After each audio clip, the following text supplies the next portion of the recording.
Do you hate the thought of working past 55 or 60? Do you hate not being able to live the life you deserve today? Do you hate not knowing what your financial future looks like? It's time to stop doing what you hate. Here's your host, Mr. Harold Green. Hello, everybody. This is Harold Green of Bright Tree Wealth Management, and it is time to stop doing what you hate. Hopefully, you're having a fantastic day today. I'm doing pretty good. We're about to start a new series, and it's going to be an interesting one. It's something that everybody's talking about, but I think they're talking about it in the wrong context. And I've been thinking about this probably for about 4 months now. I've traveled, I've gone to different places in the world. I've seen some things. And, as I think about these things, it's really about narratives and then people using narratives to try to score political points and different crazy things like that. But it never really helps the people. And I want to get into something today that, again, I'm going to call it the affordability hoax. And the reason why I'm going to call it a hoax is because I've lived this life before. I've been broke with hardly anything in my pockets. And I've worked so hard that I've gotten myself in a position where, I'm doing okay. And I think a lot of you that are listening to my show, you're probably, you're on your way. You might already be there. You might be just starting out, but you're on the journey. You're on the path. And I did a podcast show, The Way Out to Financial Stability. I'm going to tell you that will solve the affordability hoax every single time. Every single time. So we're going to get into the show, The Affordability Hoax. And today is going to be part one. It's a 3-part series. And I want you to share this with anybody who's probably still living at home, because not everybody who's living at home is wasting their money. But we do find a lot of people that are living at home. They're not saving a lot. They're not investing a lot. They're living their best life because I've heard this said before. If I can't afford stuff anyway, why save for the future? Why invest for the future? Well, you're young now, but eventually you're going to get old. And when you get old, what are you going to have? That's a dangerous concept that I really want to get into. And I want to share with you how to frame this stuff when you hear it. All right. So are you ready? 1, 2, 3, let's get it. Today, what we're going to be doing is this is going to be a global exploration of why the world seems increasingly unaffordable. And why that perception it's only half true. And if you've been online lately, you've seen the headlines like everything is unaffordable. Rent is impossible. Home ownership is dead. We're not going to be able to buy a house. And in certain places like New York, Los Angeles, San Francisco, London, Vancouver, yeah, the costs are astronomical. That's real. But here's what most people don't realize. A handful of expensive cities have created a global illusion. Now, the idea that the world is unaffordable is not just wrong, it's a hoax. And, this series is designed to break that illusion. I'm telling you, one episode at a time. So today, what we're going to do in episode 1, I'm going to lay it out for you. We're going to look at how the affordability narrative formed, why Americans and Westerners perceive global housing incorrectly, how social media distorts reality, and why 10 to 15 cities fooled billions into believing the entire planet is collapsing in cost. So let's get into it. Now, here's where it started. It didn't start with data. It started with emotion. And, oh man, I want to get so far ahead of myself. It's insane. I'm going to be doing a series on, oh my God, I think I want to call it outrage economics. Okay. How billions are made off of people's fear, their anger, and their outrage. I think I'm going to call it outrage economics. You can write that down. So in the early 2000s, social media, man, that stuff blew up, and then everybody could see how everybody else lived, what they got. And then guess what became the most viral content? Videos of insane rents, micro apartments, I call them rat boxes, record home prices, outrageous bidding wars. This happened to me. It happened to me. I went to buy a small 2-bedroom townhouse and it was $80,000. Some guy just came in and wrote a check and boom, it was his. He wasn't even going to live in it. He's going to rent it out. Rental income. Because that was a thing. Everybody was trying to get real estate to make money. Right. I'm not saying it's wrong, but it pushed us out, and I had to up my game because of it. And then guess what? The major media outlets, they poured gas on it, right? They just blew it up. But here's the trick. Like almost all of these stories focused on the same smaller group of cities, okay? And the world has over 4,000 major urban areas. And so, but the affordability story mainly comes from, and here it is, New York, San Francisco, Los Angeles, Seattle, Miami, London, Toronto, Vancouver, Sydney, Singapore, Hong Kong. And it's less than 0.3% of all the cities in the world. Yeah, they formed a narrative and they've shaped the worldview for billions of people. So here's something from behavioral economist Dr. Lena Morris. And I'm going to quote what she said. She said, humans process extremes as norms. If we see 50 videos about impossible rent in New York, we subconsciously assume the world is becoming universally unaffordable, even when 99% of the cities don't resemble that like at all. Okay. Now, here's the psychology comparison. And this is what I'm going to call reference bias. People compare their reality to the most glamorous or extreme cities, like never the ones that are actually representative. So no one dreams of comparing their town to Omaha or Lisbon or Medellin. People compare everything to Manhattan, London, Tokyo, LA, San Francisco. But like these places are outliers. They're not models of global affordability. And when you judge the world through the lens of the most expensive cities, like everything looks like a crisis, right?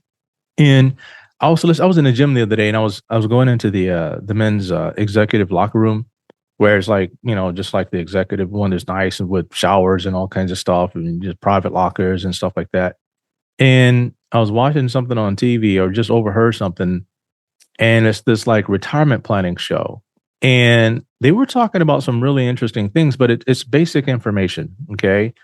And they were giving some really good advice. And what I thought, like, there's great financial advice for people retiring all over the place. It's just so much of it. But yet you hear about the affordability crisis, people not going to be able to retire, but yet you got all this advice out there. And I'm going to do a show in the future about why people won't hire somebody to work with them. And we'll get into that a little bit later. All right. So let's talk about like the 15 cities that distorted the world. Okay. So the global affordability panic, it's basically 15 cities whose unique conditions warp perception. And here's what it is: extreme regulatory constraints, hyper concentrated industries, geographic limits, foreign investment pressure, tech salaries inflating local prices, or fintech or financial bros. People who are in the financial industry, salaries are huge. And tourism driven rental conversions like Airbnbs. All right. In these cities, prices rose 200 to 600% faster than the median incomes. But like step outside those cities, here's what you're going to find. You're going to find rent half the price, homes like 60, 80% cheaper, lower taxes, lower insurance, lower transportation costs, higher quality life. Yeah, most people never look because the hoax keeps them mentally trapped along with their emotions, right? I don't want to live there. And then it's like, you want an apartment in Manhattan, right in Manhattan, in the heart of everything. You want a $4 million apartment, but you want somebody to charge you $800 to $2,000 a month in rent. That's unrealistic. And for us, every time our landlord in Hawaii raised our rent, like we would try to find another place to move to. Like $200 meant a lot to me at that time. So if I could find somewhere $200 cheaper, that meant we could buy $200 more a month in groceries, or I could pay down a bill $200 a month faster. I didn't sit there and say, this is wrong. This is evil. They should freeze my rent so I could get ahead. No, I had to up my game. And a lot of people are not mentally looking at it from that perspective. No, we want to get into something different. All right. So I want to get into a case study, and I want to compare let's look at New York and then compare it to other places. Okay.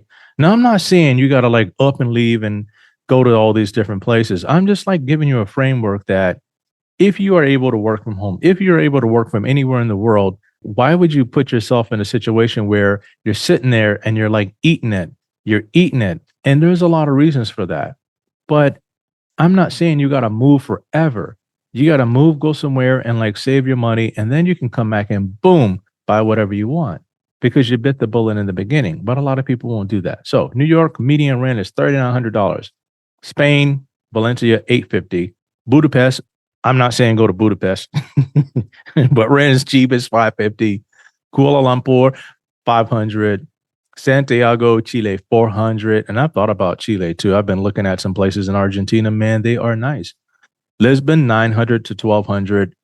And then, like, say in Georgia, not Georgia and the United States, but Georgia and the European countries, 450. Now, these aren't like rural, obscure towns. These are vibrant modern cities with infrastructure, and it rivals or exceeds New York. But a lot of people are going over there, and then some of the locals are getting mad about that too. And the affordability hoax persists because global exposure is distorted. People see New York's pain, but not Budapest affordability. I'm not telling everybody to go to Budapest hungry. I'm not saying that. All right. I'm just kind of giving you ideas. But then if we want to look at other small towns in the United States, we can go do that too. But I'm just like showing you something different. So social media guys, they can amp this up. And Instagram rewards rage content. Okay. It's called rage content. Look at this $2,000 apartment the size of a closet. This is what their 700K buys you in California, a shed. You ain't that smart if you pay $2,000 a month for a closet. You ain't that smart if you pay $700,000 for a shed. That ain't smart. And you're probably working with the wrong person, or you're probably not working with anybody at all. These posts go viral because they hit the emotional triggers like unfairness, fear, shame, scarcity. But here's the hidden cost. People begin believing these examples define the world, and they don't. So here's why most Americans, they feel it, because they have a uniquely distorted perception for three main reasons. Okay. Number one, America has extreme geographic inequality. Extreme. Coastal cities are wildly expensive. Midwest and southern cities remain affordable. But here it comes, y'all. Politics. Ain't going down there. It's a bunch of Republicans and they don't like black people, or they don't like this and they don't like this, and they don't, their views are intolerable and blah, blah, blah. If you go live in any of these cities, and I come from a small town, if you do what you're supposed to do, people will leave you alone. They ain't mad at you about your whatever your pronoun. They're not mad about that. You can live amongst people and they'll treat you with respect if you do what you're supposed to do. But it's your worldview that distorts everything. All right. So if you want to live in an expensive city where everything you do is acceptable and tolerant and all that, then pay the price for it. It's your choice. Now, number two, Americans rarely travel abroad. Only about 1 in 3 Americans hold a passport. 1 in 3. Interesting thing about Japan is I think it was like 15% of their population have a passport to go anywhere because they just love their country so much. They got everything. It's affordable. Why move? I think that number is 15%. It could be less, or it could be a little bit more. But I was talking to my wife about it, and she knows the Japanese numbers way better than I do. So the world they compare themselves to is just other Americans, not everywhere else. And then number 3, the U.S. cultural story is tied to making it big, like the American dream. And making it big is linked to New York City. You make it big in New York, LA, Miami, San Francisco, right? The 4 most expensive cities in the nation. And what this does is it reinforces a psychological trap, which is bad. People believe affordability equals failure. People believe affordability equals failure. That belief drives people into hardship unnecessarily. It's not necessary. Now, here's where the hoax data falls apart. I'm going to break it down by global numbers. The world's median rent for a 1-bedroom is $520. The world's median home price in urban areas is $110,000 to $160,000. And the percentage of cities with rent below 1,000 is 78%. And the percentage of Americans living in the 10 most expensive metros is only 8%. So the hoax is believing that 8% represents the other 92%. And as my wife says, the squeaky wheel gets the grease, or the loudest voice it's heard the most. And the loudest voices are taken as truth and reality, when all actuality, it's not. And here's something from global economist Dr. Michael Tran. And I'm going to quote him. He says, when we look at global data, affordability is still the norm. Western media highlights outliers, but the majority of the world remains accessible. Their narrative is emotionally powerful, but statistically false. Outrage economics is what I'm calling this. Okay.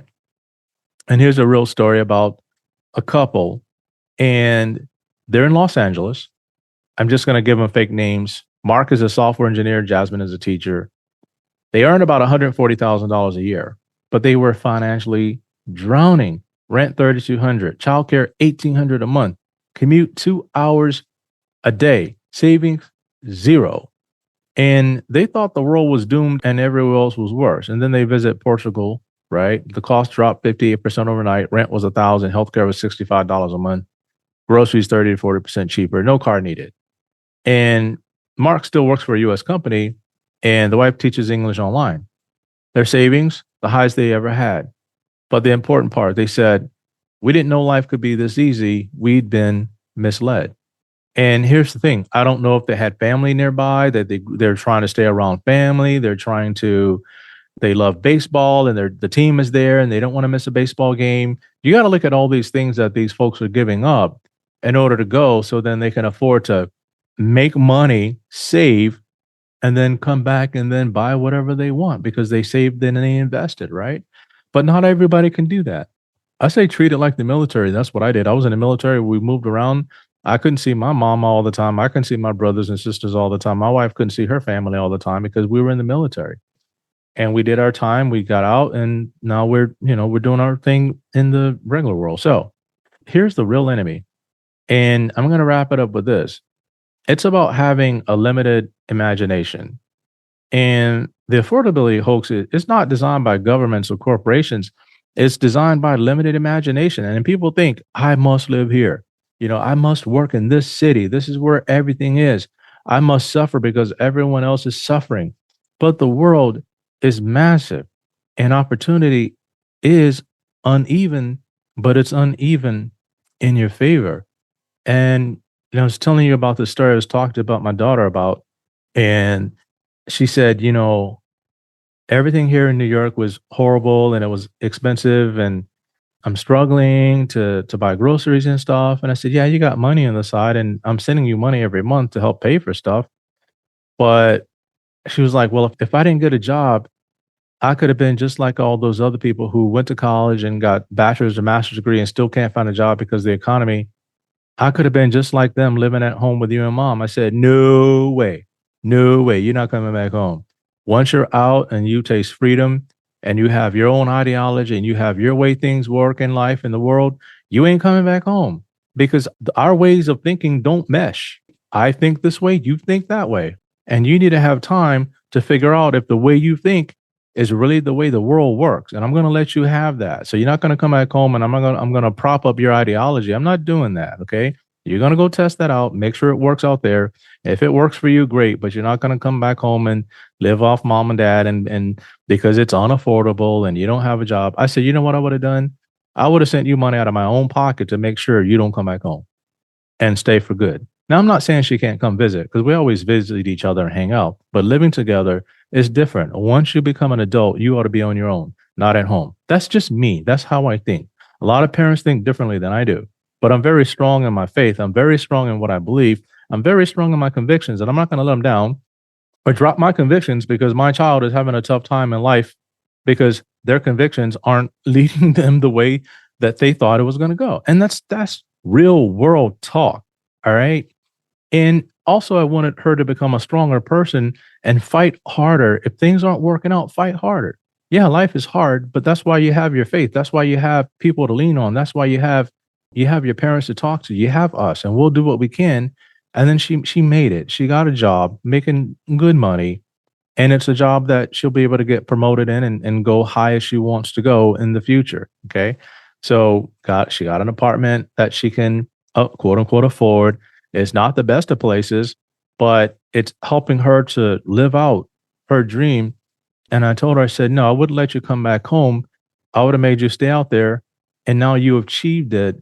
You've gotten to where you want to be. And I said, I would have had it no other way.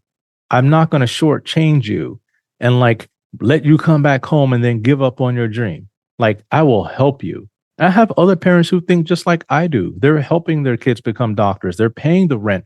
They're buying cars. They're helping with groceries. They're doing whatever they can so their kids can achieve the dream, not give up on it because of the affordability hoax. Yeah, things are more expensive, but man, somebody got to up their game, right? So again, in this episode, we've revealed the foundation of the affordability hoax. A few extreme cities shaping global perception, social media amplifying the crisis. I call it outrage economics.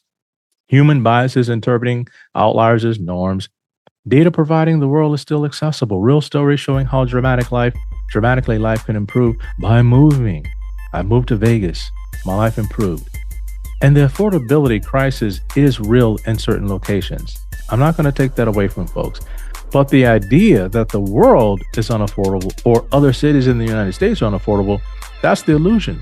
And in the next episode, I'm going to talk to you a little bit about Europe, not the Paris and London you know, but highly livable, affordable cities that Americans rarely consider. And if you're retired, this might fit you perfectly to go stay a couple of months and come back, right? Cities with rich culture, modern infrastructure, safe streets, and rent under $1,000. So the hoax is cracking, the truth is emerging, and the world is opening up. I'm Harold Green of Bright Tree Wealth Management, and it is time to stop doing what you hate.